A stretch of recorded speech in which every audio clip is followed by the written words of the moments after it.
मित्र हो, आताच्या घडीची सगळ्यात महत्त्वाची आणि मोठी बातमी आहे ती म्हणजे शिवसेनेचे माहीम इथले विद्यमान आमदार सदा सरवणकर हे माघार घेण्यासंदर्भातली चर्चा करण्याकरता राज ठाकरे यांच्या शिवतीर्थ या निवासस्थानी पोचले असता त्यांना राज ठाकरे यांनी भेट नाकारलेली आहे। आणि जर निवडणूक लढायची असेल तर तुम्ही लढू शकता अशा पद्धतीचा निरोप देऊन त्यांना गेल्या पावली मागे पाठवण्यात आलंय। याचा फटका सरवणकरांना बसणार आहे की अमित ठाकरेंना बसणार आहे। राज ठाकरे यांच्याकडे फक्त एक आमदार आहे, तरीही राज ठाकरे इतका अहंकार घेऊन खरंच राजकीय वाटचाल करू शकणार आहेत का, असे अनेक प्रश्न आता या क्षणाला अनेकांच्या मनात रुंजी घालू लागलेले आहेत। यावरच आपण संक्षिप्त स्वरूपात प्रकाश टाकण्याचा प्रयत्न करणार आहोत। नमस्कार मित्र हो, मी राजेश कोचरेकर आणि आपण पाहताय आपलं आवडतं न्यूज पोर्टल टाइम महाराष्ट्र। मित्र हो, आज सकाळी पहाटे 3 वाजता मनोज जरांगे यांनी माघार घेतली, त्यानंतर रश्मी शुक्ला यांची बदली झाली आणि आता तिसरी गोष्ट आजच्या दिवसातली महत्त्वाची गोष्ट घडते ती म्हणजे सदा सरवणकर यांना राज ठाकरे यांच्या शिवतीर्थ या निवासस्थानातून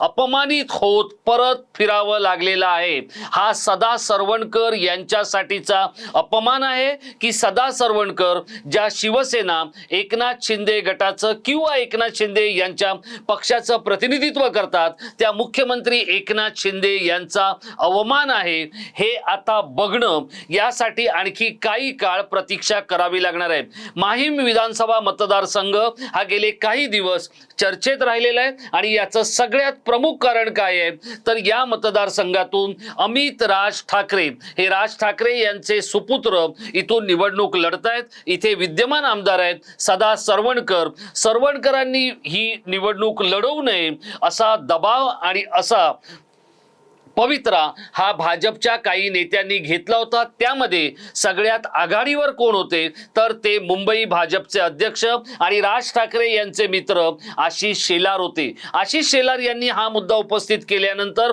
अनेक नेत्यांनी त्यांच्या हो मध्ये हो मिळवण्याचा प्रयत्न केला। देवेंद्र फडणवीस यांनी मात्र या संपूर्ण प्रक्रियेमध्ये आणि या संपूर्ण विषयामध्ये अत्यंत महत्त्वाची पण तितकीच धूर्त भूमिका घेण्याचा प्रयत्न केला। त्यांनी थेट कोणतीही गोष्ट कबूल केलेली नाही किंवा थेट कोणतीही गोष्ट नाकारलेली नाही। आज सकाळी वर्षा या निवासस्थानी मुख्यमंत्री एकनाथ शिंदे आणि सदा सरवणकर यांची भेट झाली। या भेटीच्या वेळेला सदा सरवणकर यांचे सुपुत्र आणि माजी नगरसेवक समाधान सरवणकर हे सुद्धा उपस्थित होते।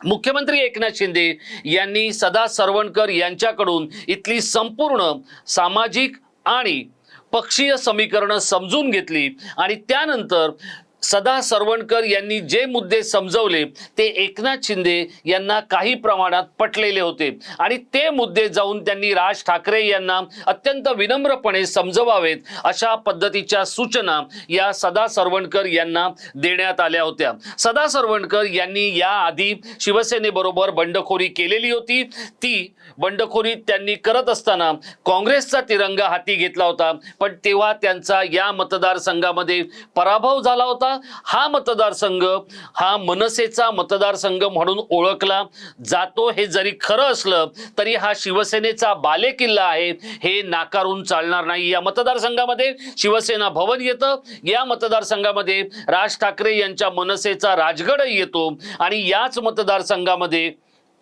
राज ठाकरे यांचं निवासस्थान येतं। याच मतदारसंघामध्ये शिवसेना प्रमुख बाळासाहेब ठाकरे यांचं स्मृतीस्थळही येतं। एकूणच हा मतदारसंघ मराठी, मुस्लिम, दलित असा संमिश्र असलेल्या मतदारांचा हा मतदारसंघ आहे। आज ज्या वेळेला राज ठाकरेंची भेट घेण्यासाठी सदा सरवणकर हे शिवतीर्थवर पोचले त्यावेळेला राज ठाकरे यांनी त्यांना आपली भेट नाकारलेली आहे। मित्र हो, राज ठाकरे हे महाराष्ट्राच्या राजकारणात एक असं व्यक्तिमत्व आहे की ज्यांच्या सभेला लाखो लोक त्यांना ऐकायला येत असतात, पण तेच राज ठाकरे राजकीय काही तह करताना, राजकीय लढाया करताना ज्या पद्धतीने वागतात किंवा वावरतात त्याबद्दल नेहमीच आश्चर्य व्यक्त करायला वाव असतो असं आपल्याला बघायला मिळतंय. आता सध्या महाराष्ट्रामध्ये जर आपण पाहिलं तर जवळपास 10,000हून अधिक लोकांनी आपले उमेदवारी अर्ज भरलेले आहेत. आतापर्यंत जे उमेदवार आहेत त्यापैकी अनेक उमेदवारांनी आपल्या बंडखोऱ्या मागे घेतलेल्या आहेत आणि अशा वेळेला राज ठाकरे यांच्यासारख्या नेत्याने अमित ठाकरे यांच्यासाठी 2 पावलं मागे जाणं याला काहीच हरकत नव्हती. पण राज ठाकरे यांनी सदा सरवणकर, बघा किती काही झालं तरी सदा सरवणकर हे 3 वेळचे आमदार आहेत आणि अशा आमदाराला जर राज ठाकरे हे न भेटता त्याला परत पाठवत असतील तर राज ठाकरे यांना नेमकं काय साधायचंय किंवा काय सूचित करायचंय हे देखील तितकंच महत्वाचं आहे. आता या मतदारसंघाचा जर आपण विचार केला तर या मतदारसंघामध्ये 2,86,000 मतदार आहेत आणि या 2,86,000 मतदारांपैकी 1,30,000 ते 1,32,000 इतकं मतदान होत असतं. या मतदारसंघामध्ये अगदी खराब बॅड पॅच जरी असला तरी मनसेची 40,000 मतं आहेत आणि त्याचबरोबरीने 30,000 मतं ही भाजपची आहेत.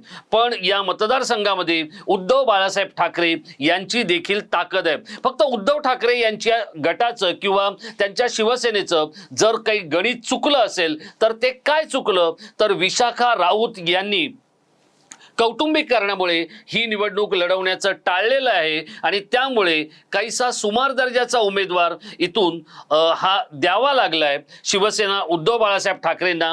हाच इथला एक सगळ्यात महत्त्वाचा ड्रॉबॅक आहे. आणि आता राज ठाकरे यांनी सदा सरवणकर यांना स्वापशेल भेट नाकारलेली आहे. ते त्यांच्या घरी गेल्यानंतर सुद्धा राज ठाकरे यांनी निरोप दिलाय की त्यांना सांगा मला त्यांना भेटायचं नाही, त्यांना जे हवं ते करू शकतात. ज्यावेळेला भारतीय जनता पार्टी सारखा पक्ष किंवा विनोद तावडेंसारखा राष्ट्रीय सचिव दर्जाचा नेता बोरिवलीमध्ये जात गोपाळ शेट्टी यांच्यासारख्या एका ज्येष्ठ अगदी नगरसेवक ते खासदार इथपर्यंतचा प्रवास केलेल्या नेत्याला मनवण्याचं काम करतो आणि त्याच वेळेला याच विनोद तावडेंचे मित्र असलेले राज ठाकरे आपल्या दरवाजात आलेल्या, आपल्या उंबरठ्यावर आलेल्या आमदाराला भेटत नाहीत. हा या मतदारसंघात नेमका आता काय संदेश जाणार हे देखील बघणं खूपच गरजेचं आहे. सदा सरवणकर यांचा झालेला हा अपमान किंवा अवमान हा राज ठाकरे यांच्याकडून अनाहूतपणे मुळीच झालेला नाही.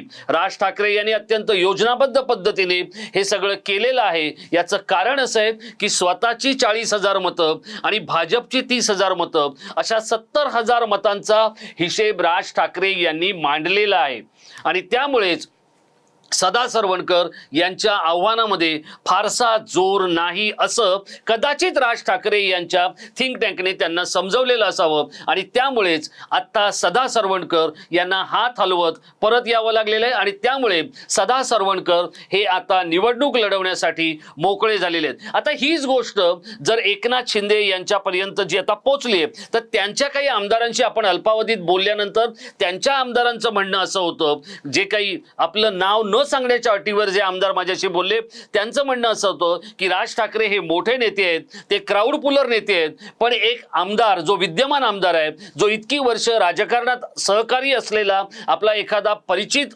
नेता जर आपल्या दरवाजावर आला तर राज ठाकरे यांनी किमान त्यांच्याशी भेटणं हे माणुसकीला धरून किंवा मानवतेला धरून योग्य ठरलं असतं. पण राज ठाकरे यांनी तसं केलेलं नाही आणि त्यामुळे आता सदा सरवणकर हे काही दोषी ठरू शकत नाहीत. मुख्यमंत्री एकनाथ शिंदे यांनी त्यांना परवानगी द्यायला हवी आणि ही निवडणूक लढवायला हवी. दुसऱ्या बाजूला एकनाथ शिंदे यांच्याकडून निघाल्यानंतर आता सदा सरवणकर यांनी ही निवडणूक आपण लढणार असल्याचं स्पष्ट केलेलं आहे आणि त्यामुळे ही तिरंगी लढत जी आहे ही अजून तरी अमित ठाकरे यांच्या फायद्याची आहे.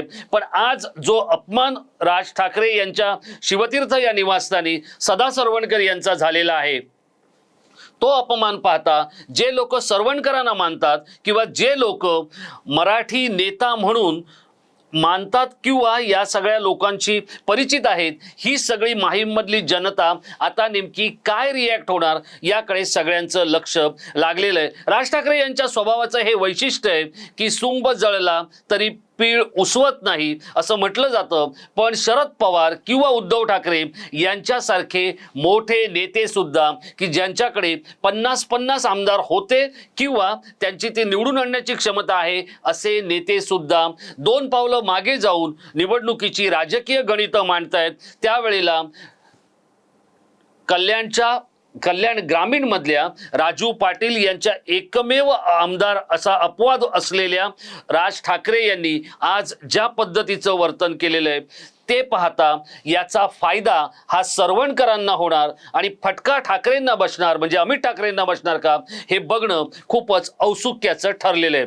आता गेल्या पावली परत येणं हे सरवणकरांच्या पथ्यावर पडणार की एकनाथ शिंदेंना सांगायला, राज ठाकरेंसमोर बोलायला आणि भाजप समोर आपली भूमिका मांडायला एक कारण राज ठाकरे यांनी आयतं हातात आणून दिलेलं आहे असं आपल्याला वाटतं का? मित्रांनो, आपल्याला राज ठाकरे यांची ही जी कृती आहे त्याच्याबद्दल काय वाटतं हे आपण आम्हाला कळवा. आणि सदा सरवणकर जे म्हणतायत की तिरंगी लढत झाली तर अमित ठाकरे हे अधिक सुरक्षित असतील, हा मुद्दा आपल्याला पटतोय का? आपण आमच्या इनबॉक्समध्ये व्यक्त व्हा मित्र हो. आणि राज ठाकरे आणि सरवणकर या 2 नेत्यांमधलं किंवा या 2 लोकांमध्ये हे माहीम विधानसभा मतदारसंघामध्ये जे काय चाललंय ते आपल्याला काय वाटतंय नेमकं, आपण आम्हाला आवर्जून कळवा. आपली मतं ही संक्षिप्त स्वरूपात आणि संसदीय भाषेमध्ये आमच्यापर्यंत आली तर त्यावर आपण पुढचा व्हिडिओ करू शकू.